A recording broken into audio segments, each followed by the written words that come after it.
Hey, Mike, it's Trevor Gross from CUTigers.com. Obviously, you did not get to play in the first meeting up at Notre Dame. How much have you just been waiting anxiously for your chance at those guys? Uh, I knew about this game, before the season even started. Notre Dame was on the schedule, and with just a historic program like that, any opportunity to go compete against, a team with a history like that is huge. And so, I've been wanting to play since before the season even started, and I was upset that I couldn't during the season, but I'm blessed with another opportunity to go do it, and I'm excited to go get it now. Excited to go compete. Just seeing what Ian Book was able to do in that game, is he one of the most challenging quarterbacks that you will have gone up against in your career? Absolutely, man. He is a master of creating plays with his feet, man, and finding receivers downfield and just being a baller. He's a real baller, man. He's a nice player, man. He's elite. You know, hopefully we can try to shut him down, do a good job as a defense, but he does a great job of using his feet, extending plays, creating plays. Um, Great player. Mike, this Hey, is Pete at Associated Press. Did you ever let yourself think like, man, if I were in that game, we probably would have won that game? Nah, I don't really take that mindset going into it. Yeah. I know how we prepare as a team, every week, whether you the first guy and the second guy, you prepare to a certain standard. And so, regardless who it is, we all playing to win. And, whether I was there or not, I know, as a defense, we had things we had to do, things we didn't do. We just went out there and performed the best of our ability. And, we still got to get better and do better as a team. But, I wasn't thinking that at all. We still played really good. And, you just got to finish sometimes. And it is what it is. hey, this is David Hood with TigerNet. At what point in that first Notre Dame game, at what point did you know, hey, I'm not going to be able to make the trip and play? It was early that week, I think. It was no, yeah. I was trying so hard. I was recovering from a hamstring injury, and so I knew I wasn't gonna play the week before against Boston College, and so I like tried to push it. Like, I couldn't even run right, and I'm like telling the trainers like, "Yo, I'm good to go. Like, let me go. Like, you see, I'm good. Let me go practice." And I wasn't ready. It was just something that took time. But the second I knew, it wasn't looking likely. I tried to help, be a coach and help put the guys that that would be replacing me in the best position, both mentally and just trying to just be, a light for them. It's challenging. It is challenging going out there and playing, and especially for like a young guy. So I knew I couldn't play. I just tried to help any way I So where could. did you watch? Where did you watch the game? Did you watch it by yourself with somebody? How did that go down? I was at home. I was at home. I was at home. I was on the phone for a little minute with my cousin Richie. Then I was like, yeah, I gotta go. I gotta lock in. I was just watching them play like this, locked in. So what was it like? Obviously you can't tell us a lot on TV of what somebody's trying to do, but you're sitting there. Are you trying to make plays for Trenton Simpson through the TV? Are you trying to talk to him in your mind, and help him out? Are you trying to be a coach on the couch? Yes, yes. I'm in the room yelling. I'm yelling. Stay outside, stay outside. Little things like that. Like he can hear me. Uh, but yeah, he did a good job. He's getting so much better, man. And it was actually good for me to see too. He was just playing. I'm trying to keep that same level, man, playing. So I was proud. Hey, Mike, it's Josh from the post. Oh yeah, hey, it's Josh from the Post and Courier. We heard from Venables that Andrew Booth is someone who's this year. What have you observed from him in terms of him gaining confidence this year compared to last year? You cut out a little second after you said Andrew Booth. What about him? Oh, yeah, that Coach Venables mentioned that he was a lot more comfortable this year. What have you observed in watching Andrew progress and grow in terms of him becoming more confident this year? I think the most obvious thing is he's a playmaker, man. Man can make some freak plays. You watch the tape, that's eye popping. And the one hand, that was crazy. But yeah, man, he's just, like you said, gotten comfortable. And, once you hit that comfortable state, man, you can go, it's easy to go make plays, once you're back down to just football, man. And he's playing fast, he's playing smart, he's playing with good technique, and he's continually growing as a player, man, taking on the mental aspect and, competing and, dominating at the physical aspect of it too, man. And he's gonna be a beast. He already he's a dog right now. I'm saying he's got that dog mentality, I'm saying? He wants to win, he's a competitor. That's one of the main things. He's a competitor, man. He don't like to lose. He'll fight you till it's over.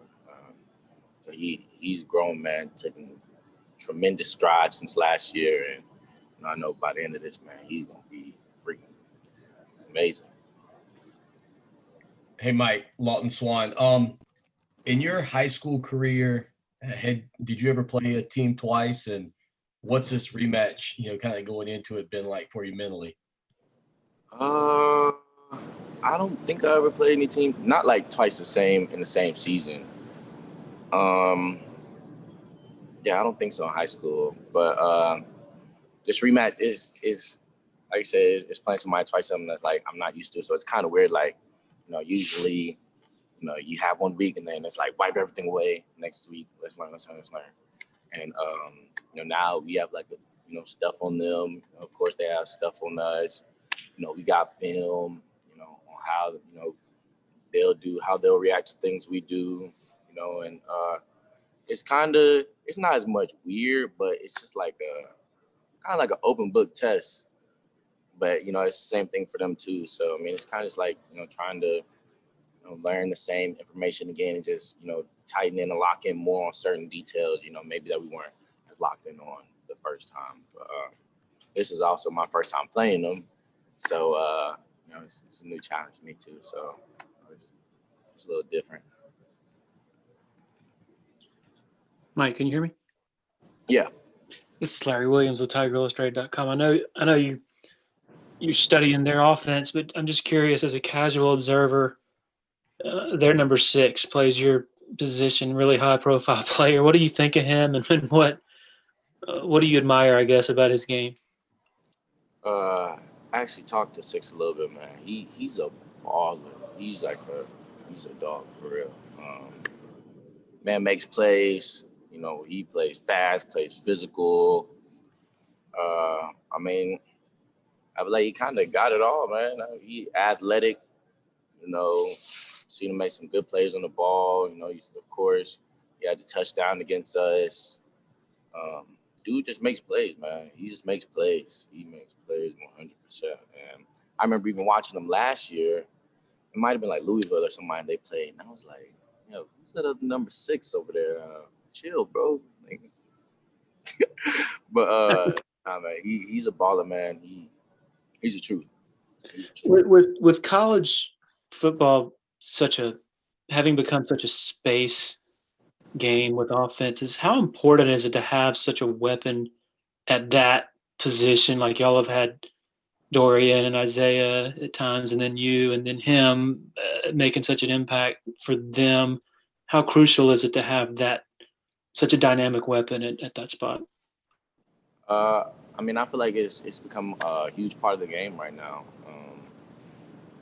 Just thinking out a little bit, times have changed when it comes to football. You got more things like dual threat quarterbacks. You got to have guys in space that can, do a whole bunch of different things. They might not be the best run stopper or the best, cover guy, but they do a really good job at both, and they can, help in both aspects of that part of the game. So it's kind of becoming, kind of like trendy, I guess. I mean, I don't know about trendy. I don't know too many guys like that, but it's definitely a help, man. It's like a Swiss Army knife. You know, you got a guy who can do a lot of things, and you know, a huge part of the teams, man. Huge part of the defenses now, and I've seen it start to become coveted at the next level in the NFL. You know, just find some athletic guys, you know, to help with these athletic offenses and athletic quarterbacks up there. I'm starting to really incorporate. Hey, Mike, David Hale with ESPN.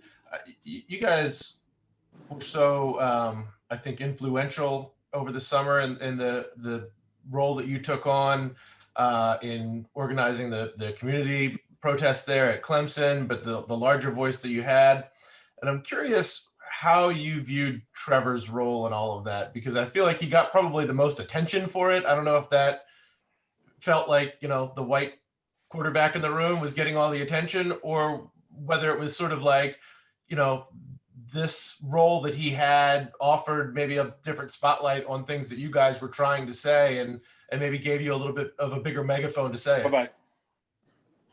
Yeah, I agree with that. The second part, man. You know, it's, well, you got to think it's Trevor Lawrence now. You know, everybody knows Trevor Lawrence basically, and you know, it's not like me and other guys like aren't as known. But if you have somebody who's gonna be able to help get the message out, you know, why not use that? You know what I'm saying? It's not like we're using him either, but you know, like when it comes to like orchestrating everything, man, I feel like we all played, you know, pivotal roles in it. You know, nobody was greater than the other.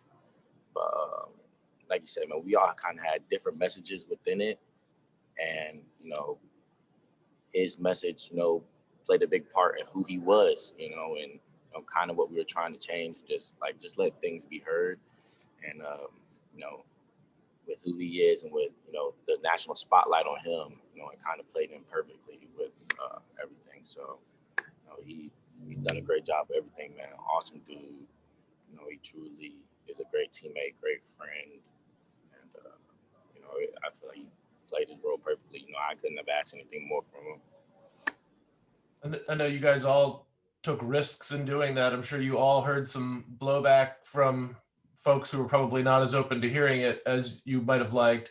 But I kind of think about other superstars. You know, people talk about Trevor as sort of the face of college football. There's not a lot of superstars who are super eager to put themselves in that position of being, you know, potentially judged for things that they're saying outside of football. You know, were you surprised that he took on that role? Could you have imagined yourself? Do you think you would have thought about how you approach things differently if you had been in his shoes? Anything like that? I'm not as much surprised. You know, I know who he is as a person, as a teammate, and you know, he truly cares about his brothers, and you know, you know, it doesn't surprise me. But I understand also, you know, why he played it out the way he did. I mean, if he's passionate about something, if you care about something, you know, and you're a guy like him, guy like us, you know, guys in this program, you can't just sit there and let things happen, just not say nothing. You know, that's not really who we are as a program. I mean, look at us, you know, Coach Sweeney feels some way, you gonna hear. But yeah, nah, just who he is, man. You know, he's a great friend, and part of being a great friend is, you know, caring about others and trying to recognize the situations also. And so, yeah, I commend him for what he did, man. And I don't think it was a challenge for him. I don't think it was hard for him. You know, he's just a guy who, you know, loves his teammates. But yeah, I feel like I probably would have did it the same way too, man. You care about something, you say something. Especially if you care about, you know, the other guys going to war with you. That's easy to do. Thanks, man. I appreciate it. Hey, Mike, this is Robert with the Clemson Insider, kind of playing off of that. You know, obviously Trevor and Darian got a lot of attention for the protest and what you guys did back last summer. I think a lot of folks in the media still don't know that that was your idea, your baby. How did it feel for you to plan that from the get-go and then see a lot of the other guys getting a lot of the attention for it? I don't really look at it like that. It was a group thing. I couldn't have done it without them guys. And everybody kind of played their own pivotal role. And so, You know, it's not really about me at all. I don't look at it as like a me thing at all, you know, because, you know, it wasn't a Mike Jones problem. You know, it was a problem for a whole bunch of other people. So if it any way to make progress or to help create change, then, you know, it's fine with me. You know, if they didn't mention my name one time, I would have been fine. You know, as long as it's helping, you know, that's what it really comes down to. You know, what type of change we're creating. So, you know, I was happy the whole time. If there was a thing I'd change, I wouldn't change. Like, there's nothing I would change about it. You know, I let everybody get all the credit. I don't care. You know what I'm saying? We all played our roles, and, you know, I was just appreciative to help do something here.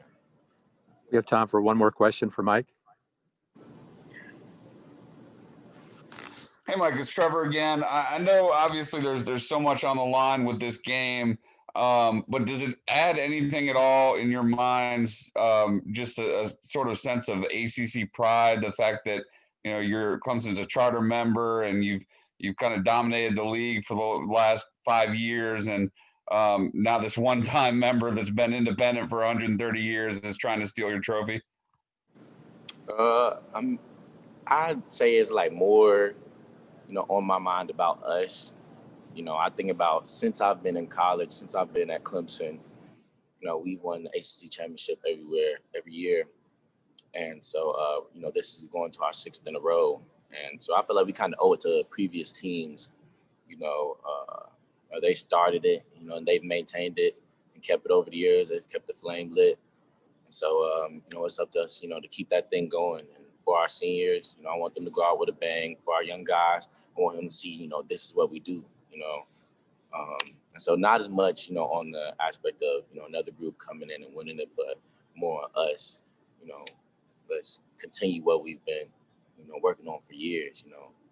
Let's not let them guys, you know, in the past, let's see, you know, things in doubt. You know, we're going to keep going on the tradition and keep winning as long as we can. So, yeah, just focusing on us and trying to win.